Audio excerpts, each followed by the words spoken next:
Have you seen The Toxic Avenger? It was a 1984 American superhero comedy splatter film that spawned 3 film sequels, a stage musical production, a Marvel comic book series, a video game, and a children's TV cartoon. Sure you haven't seen it? And of course, like most popular interpretations of environmental tragedies, it showed how little the public understands the waste issue. The plot concerned a janitor in New Jersey who gets thrown in a drum of toxic waste, becomes hideously disfigured, but gains superhuman size and strength. Of course, this isn't what happens when the human body encounters toxic waste. Just ask the children of Assad's chemical attacks in Syria. Toxic chemicals do disfigure, and they cause terrible burns and cancer, and they kill, but they will never make you stronger. There are no upsides. But they can be neutralized without violence. The hopeful thing about toxic wastes and chemicals that are potentially hazardous is that they're all made up of the fundamental elements of the periodic table and can be endlessly broken down into those elements and recombined in different ways. They can be recycled. They can be made safe again.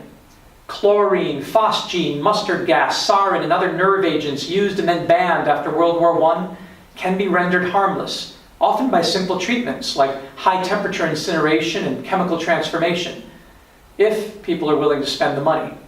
It always comes down to money, doesn't it? But you know, of all the types of war we might face, biological, chemical, and nuclear, I worry about nuclear war, not chemical warfare. I explain this in my lecture for module TWYLB dealing with radiation and nuclear wastes. FYI, radioactive spider bites don't give you superpowers either. And then I worry about biological warfare, because life does this incredible job of, well, going viral and of self-replicating, with living creatures parasitizing other organisms and using them as hosts to reproduce and spread further. Plagues and outbreaks of diseases like Ebola scare me. Even otherwise ridiculous popular dystopian fictions like The Walking Dead and World War Z and 28 Days Later, and even Zoo, haunt my dreams. Both biological and nuclear contamination of the world seems to imply end of life as we know it scenarios.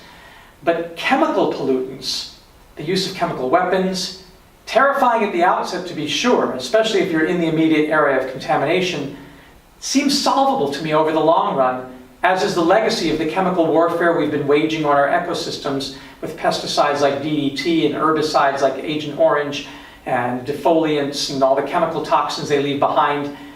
Chemical pollutants we've been recklessly throwing into our environments for the last 2 centuries. They are horrible, to be sure. But if we have the will, the problem is solvable. Literally a question of solvents and solutes and solutions and reagents and reactants. Acid spills can be neutralized by bases, alkali spills by acids, Superfund sites can be cleaned up through phytoremediation using plants and microremediation using fungi. Life is chemistry, and chemicals are the building blocks of everything.